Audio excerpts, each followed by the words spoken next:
मंचासीन हमारे प्रदेश के प्रभारी श्रीमान विप्लव देव जी, हमारे प्रधान श्रीमान ओपी धनखड़ जी, हमारे मंत्री साहब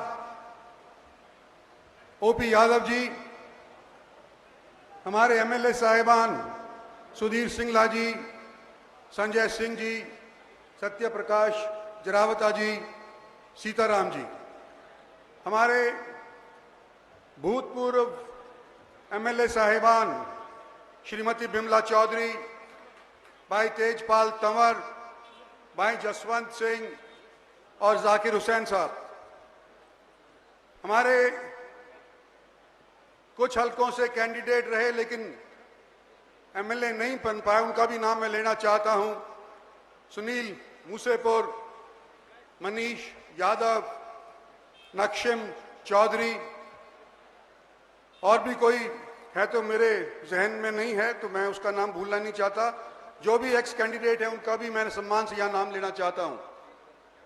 जिला प्रधान हमारे गार्गी कक्कड़ जी, प्रीतम चौहान, नरेंद्र भाई पटेल और भूतपूर्व रेवाड़ी जिला के प्रधान भाई हुकमचंद जी, चेयरमैन साहिबान जिला परिषद के, तीनों जिलों के जिला परिषद के चेयरमैन साहिबान आज के दिन शोभा बढ़ाने के लिए जलसे में उपस्थित हुए हैं।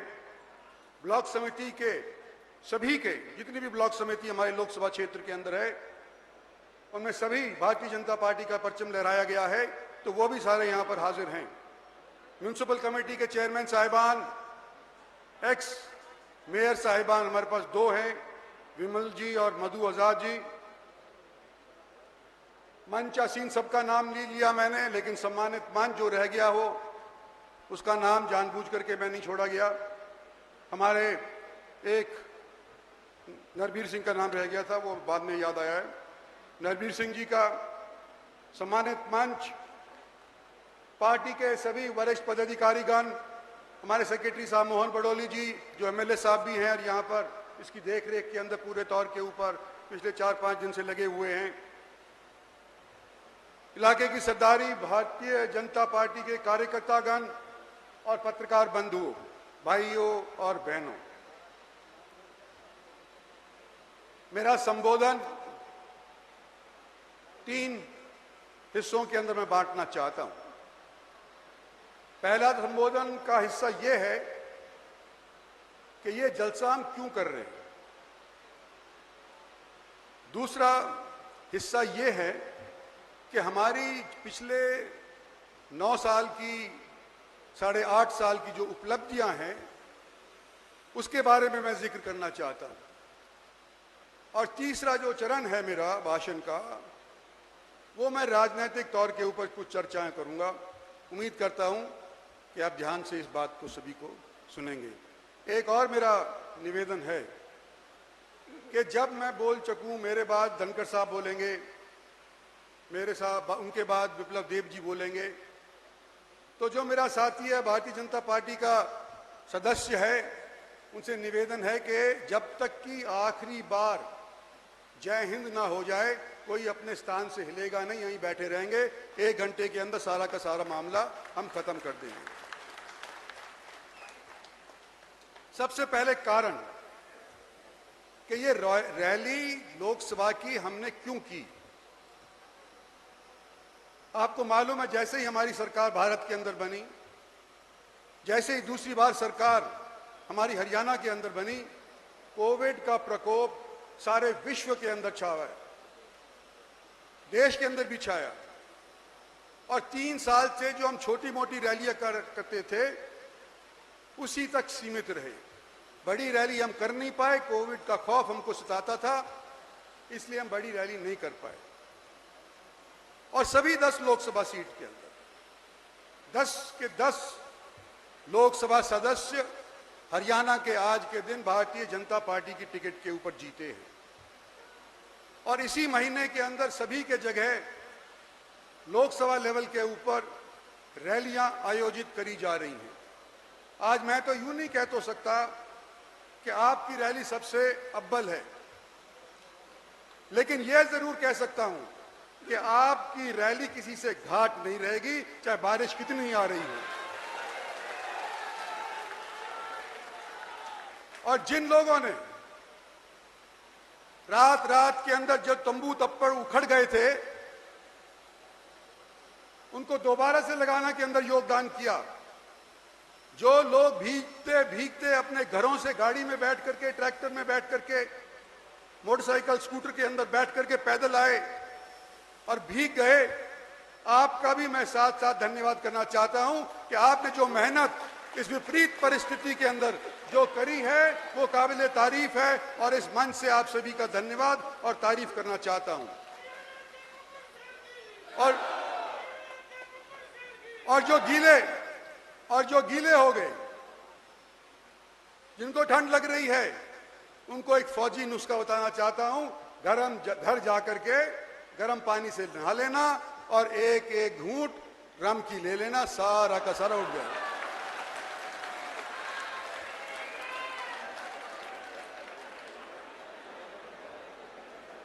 साथियों, ये रैली हमने यूं भी करी है कि देश आज के दिन आजादी के 75वें साल के अंदर, अमृत काल के अंदर प्रवेश कर चुका है।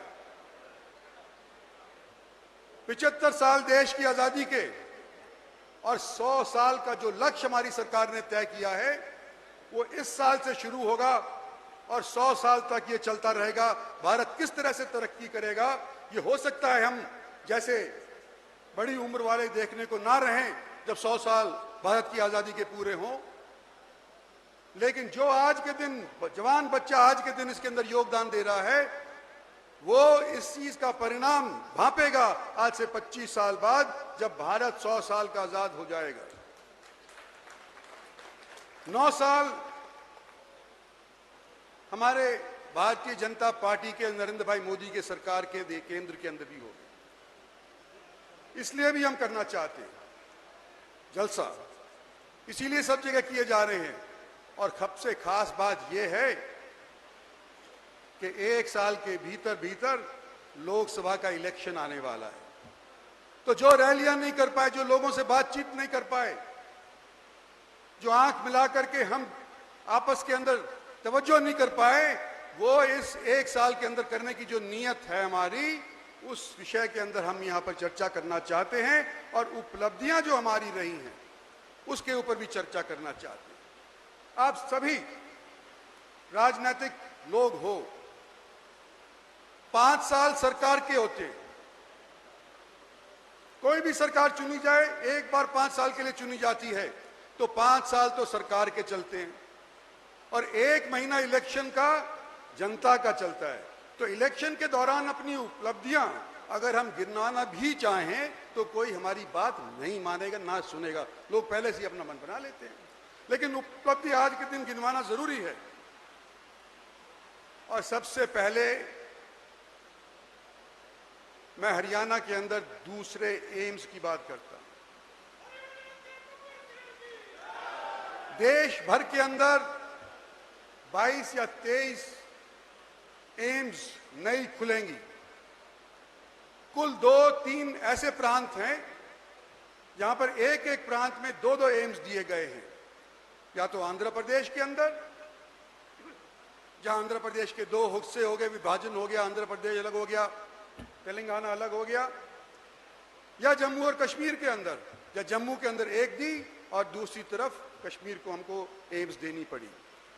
हरियाणा एकमात्र ऐसा प्रदेश है जिसका विभाजन नहीं हुआ, जिसके अंदर इस तरह की डिलिमिटेशन नहीं हुई, जिस तरह से इसके 2 फाड़ कभी नहीं हुए। आज हरियाणा के अंदर, और हरियाणा को ये की खुशकिस्मती है कि हरियाणा के अंदर हमारे को 2 एम्स हैं, एक बागसा के अंदर और एक माजरा के अंदर।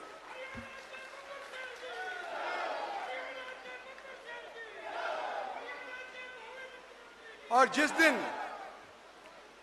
दिन प्रधानमंत्री ने कुरुक्षेत्र के अंदर यह अनाउंसमेंट करी, और जिस दिन लोकसभा के अंदर फाइनेंस मिनिस्टर ने अनाउंसमेंट करी, उस दिन से तोते बोलने लग गए कि तो हो ही नहीं सकता, कैसे एम्स बनेगा दूसरा यहां पर। ये फॉरेस्ट की जमीन है, इसके अंदर कैसे आप एम्स लगाओगे? आज माजरा वालों ने वो बीड़ा उठाया है, और जो मनेठी वाले नहीं कर पाए थे वो माजरा कर दिए हैं। और जो तोते यूं बोल रहे थे कि हो नहीं सकेगा, अगर ये हो गया तो वो क्या बोलेंगे? क्या ऐसे लोगों की आने वाले समय के अंदर पर कतरनी नहीं चाहिए कि पहले से ही शुरू कर दिया कि नहीं होगा, नहीं होगा, नहीं होगा, और आज हम आपके सामने खड़े होकर के यूं कह रहे हैं कि ये होगा, होगा, होगा।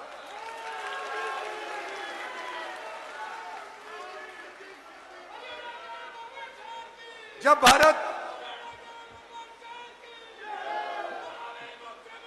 भारत सरकार और कई दशकों के बाद कोई पार्टी बहुमत से सत्तासीन हुई, तो मैं हाईवेज की बात करना चाहता हूं। पिछली सरकार के अंदर ही मैं मंत्री था, 2006 से 4 से लेकर 2009 तक। उस टाइम रोजाना 11 किलोमीटर रोड्स बना करते थे। आज 9 साल के बाद हर दिन 37 किलोमीटर देश भर के अंदर रोड बन रहे हैं। और यहां पर एक रिकॉर्ड तोड़ बात भी मैं कहना चाहता हूं कि यहां पर एक कौशिक नाम का प्रोजेक्ट ऑफिसर हुआ करता था, आज उसका ट्रांसफर कहीं और हो गया। 2 घंटे के अंदर 100 किलोमीटर रोड अगले शहर के बच्चे ने बनाई है। उसको भी मैं समझता हूं कि गिनीज बुक रिकॉर्ड के अंदर नाम दर्ज करवाना चाहिए। मैं जिक्र करना चाहता हूं दिल्ली बंबई हाईवे का। 1 लाख करोड़ रुपए खर्च हुआ, दौसा तक बन भी गया, आगा बनने जा रहा है। मैं द्वारका एक्सप्रेसवे का नाम लेना चाहता हूं। 9,000 करोड़ रुपए की लागत से आज के दिन द्वारका एक्सप्रेसवे बन चुका है। तकरीबन 1 आध महीने के अंदर उसको खोल दिया जाएगा। गुड़गांव सोना एलिवेटेड हाईवे, हमारे यहाँ भूतपूर्व पीडब्ल्यूडी मंत्री नरवीर सिंह भी बैठे हैं। 2,000 करोड़ रुपया इस एलिवेटेड हाईवे के ऊपर खर्च किया है हमारी सरकार ने। और Gurgaon Pataudi highway, national highway जो तजवीज़ हुआ है, 1600 करोड़ रुपया उसके ऊपर खर्च हुआ है, जिसके अंदर 4 एकड़ मेरी भी एक्वाजिशन के अंदर आ गई है। लेकिन मैंने उफ नहीं करी, किसी से पूछ लेना। अगर मैंने यूं कहा हो कि मेरी ज़मीन बचा लो और इसको सरका दो इधर से या उधर से।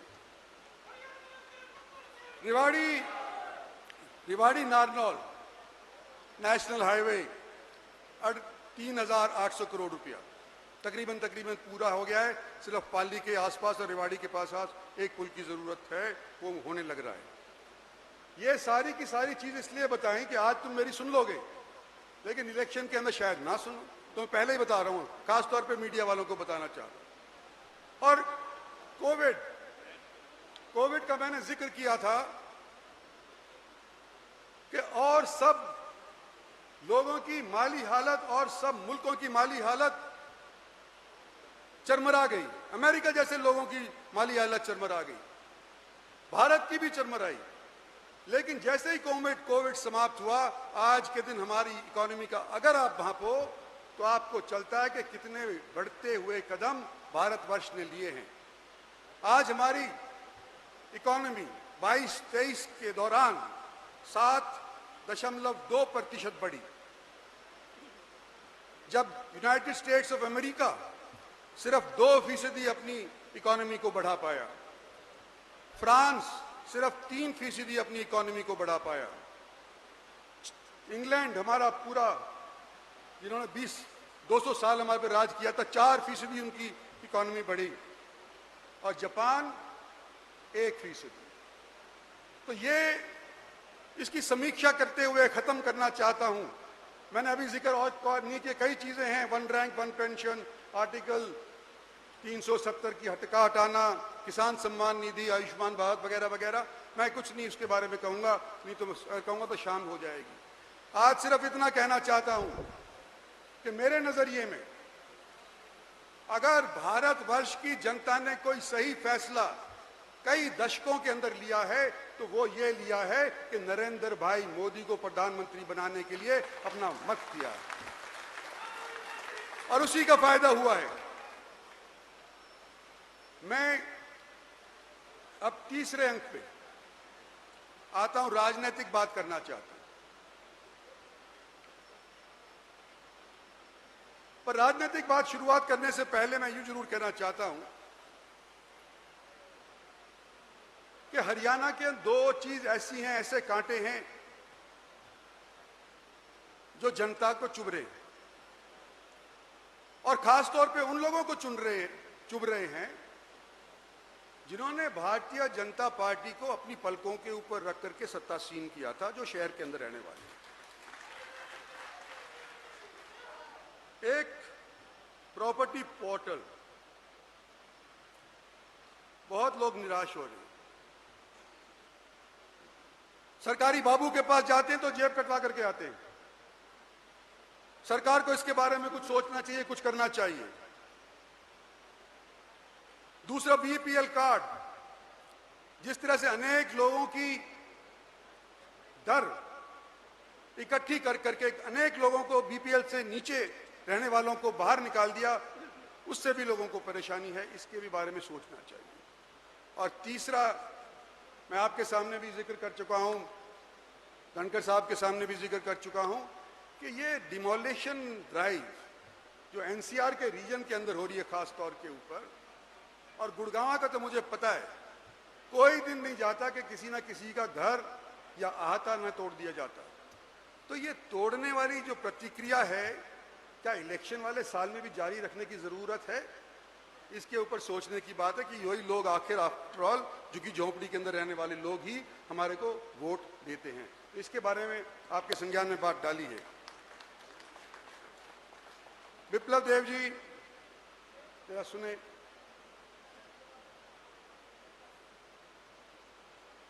आप हरियाणा के अंदर नए नए तौर के ऊपर प्रवेश किए हैं, न्यूट्रल हैं। ये हमारा मानना है कि हो सकता है पार्टी के अंदर अंतर कलह रहती रही हो, लेकिन सब आपके लिए बराबर है। तो मैं आपको यहां के इस क्षेत्र का इतिहास थोड़ा सा बताना चाहता हूं, और खास तौर पे आपको और जो हमारी नौजवान पीढ़ी है, जो 18 से 30 साल वाली है, जिनको फेसबुक देखना आती है, जिनको ट्विटर देखना आती है, जिनको कंप्यूटर चलाना आता है, लेकिन अपना इतिहास शायद उनको पूरे तौर के ऊपर नहीं आता, तो उनको मैं भी बताना चाहता हूं कि जब भी दक्षिणी हरियाणा के अंदर कोई बाहर का नेता आता है, हरियाणा का कोई चीफ मिनिस्टर आता है, किसी भी जिले का हो, वो यूं कहता है कि दक्षिणी हरियाणा के अंदर आते ही मेरे कान पक जाते हैं। क्यों पक जाते हैं? कि दक्षिणी हरियाणा वाले कहते हैं हमारे साथ भेदभाव हुआ है, हमारे साथ दुभांत हुई है, और सब ये प्रयास करते हैं कहते कहते कि हमने तो बराबर के रूप में सबको आका है। हमारी सरकार ने तो खास तौर के ऊपर औरों की निस्बत बेहतर आका है, लेकिन इसकी जड़ कहां है? जब तक वो नहीं समझ में आएगी, तब तक राजनेता इस चीज का कोई हल नहीं निकालेंगे। और इसकी जड़ पाताल के अंदर है, इसकी जड़ पाताल के अंदर है। 150 बरस पहले का मैं इतिहास दोहराना चाहता हूं। 1857 का युद्ध, आजादी की पहली लड़ाई, जब तलवारों ने सामना किया था तोपों का और बंदूकों का।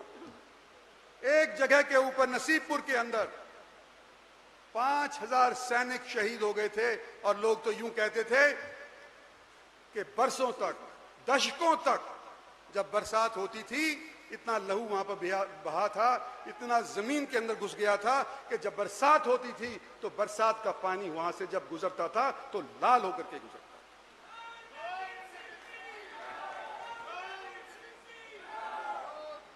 जिन लोगों ने पहली आजादी की लड़ाई के अंदर हिस्सा लिया, अंग्रेजों ने क्या किया? हम रोज उड़ाना देते हैं कि अंग्रेज आए, एक टापू के रहने वाले निवासी हमारे इतने बड़े मुल्क के ऊपर 200 साल राज कर गए, और हम यूं कहते हैं कि बांट करके हमारे को ये यहां पर राज कर गए, हमारे को भाई को से बांटा, एक एरिया को दूसरे एरिया से बांटा और बांटने के बाद हमारे पे 200 साल राज कर गए। लेकिन ये जीता जागता उदाहरण आपके सामने हरियाणा का मैं पेश करना चाहता हूं कि जब 1857 का नसीबपुर की लड़ाई के अंदर दिल्ली के ऊपर अंग्रेजों का शासन दोबारा से कायम हो गया था, तो रेवाड़ी और मेवात जिसके कई लोग यहां पर आए हुए हैं, जिन्होंने उस लड़ाई के अंदर हिस्सा लिया था, वो सारे के सारे डायरेक्ट अंग्रेजों के रूल के नीचे आ गए, क्योंकि दिल्ली के अंदर आकर के अंग्रेज बस गया था। पहले आगरा से काम चलाया करता था, फिर दिल्ली से चलाने लग गया। लेकिन जिन्होंने इनका सहयोग किया था, महेंद्रगढ़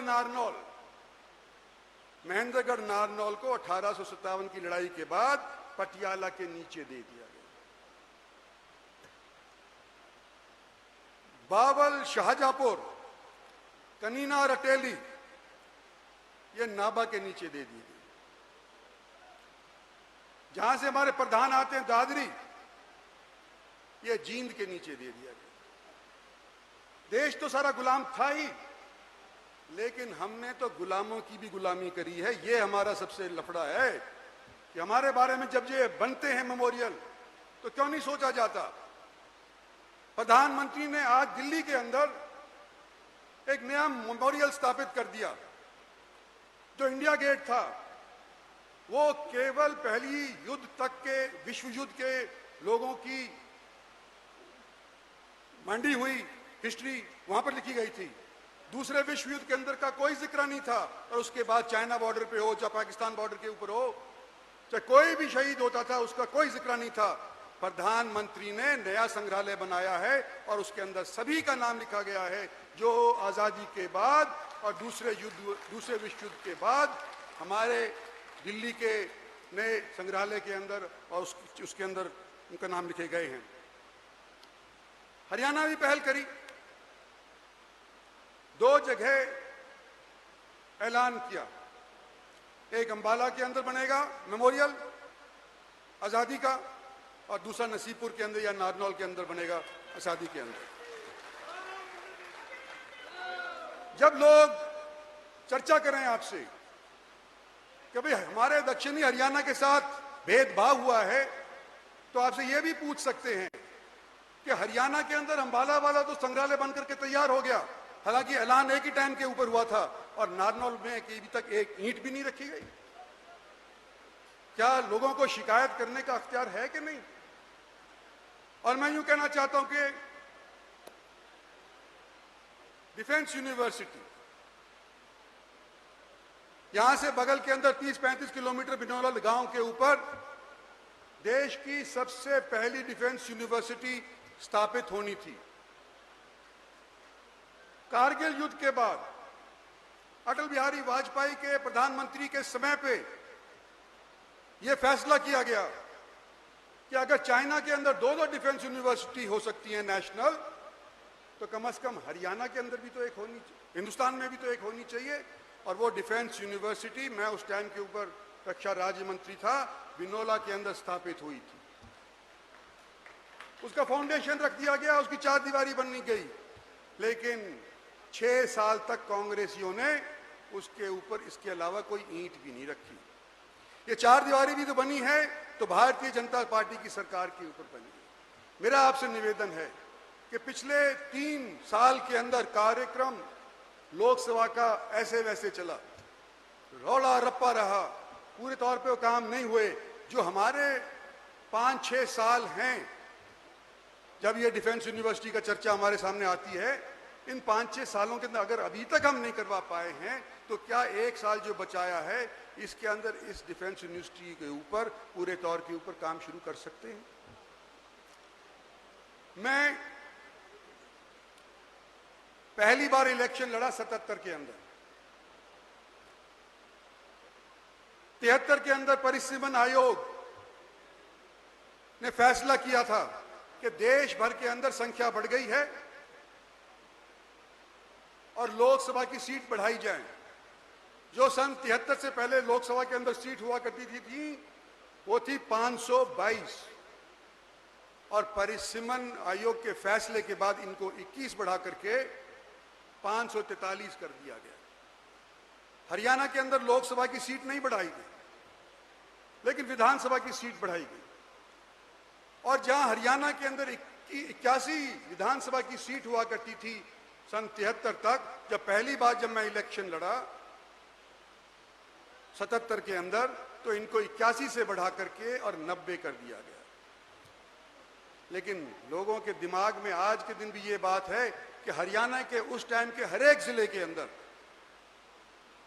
एक एक विधानसभा की सीट बढ़ी।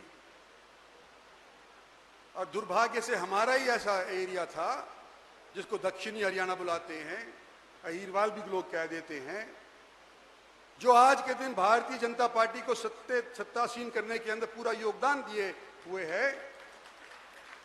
उसके अंदर हमारी 2 सीट घटा दी गई। एक कनीना की सीट हुआ करती थी वो गायब, एक सालावास की सीट हुआ करती थी वो भी गायब, और कुल मिलाकर के सब जगह के अंदर 81 से 90 हो गए। हर एक जिले में एक बढ़ी और हमारे इस दक्षिणी हरियाणा के अंदर 2 सीट घट गई। और फिर परिसीमन आयोग हुआ, दोबारा से आया। 2008 के अंदर क्या किया गया कि जिस हल्के से मैं लड़ा था पहली परिसीमन आयोग के बाद, जाटूसाना नाम का एक क्षेत्र हुआ करता था, 4 बार वहां से मैं विधायक रह चुका था। 2008 के परिसीमन आयोग ने जाटूसाना को खत्म कर दिया और कोसली नया हल्का बना दिया।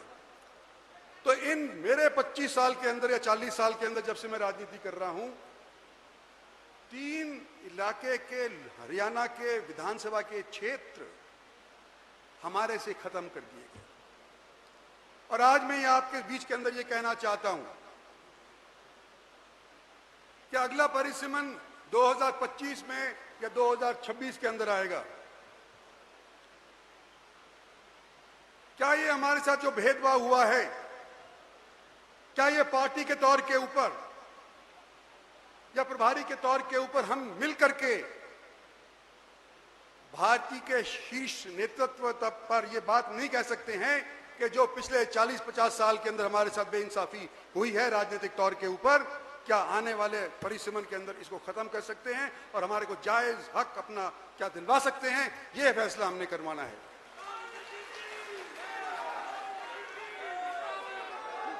और बोलो, क्या आप लोग मेरे साथ हो? हां भरो या ना?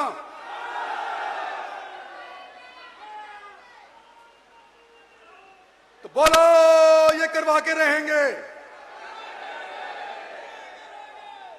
बोलो हर हर महादेव।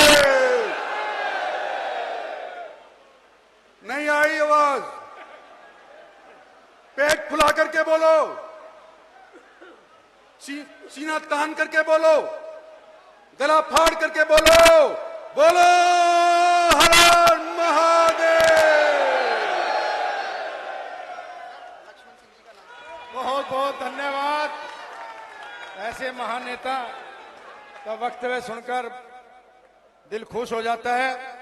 एक सूचना, हमारे बीच में हमारी युवा नेत्री, भारतीय जनता पार्टी की नेत्री बहन आरती राव जी को भी आना था, परंतु जाम में फंसकर उनको फोन आया, वापस जाना पड़ा और उन्होंने एक संदेश भेजा टेलीफोन पे। भाई, आज इतनी भारी बारिश के बाद आप लोग जो यहाँ पहुंचे हैं, बहन जी की तरफ से सभी का बहुत बहुत स्वागत।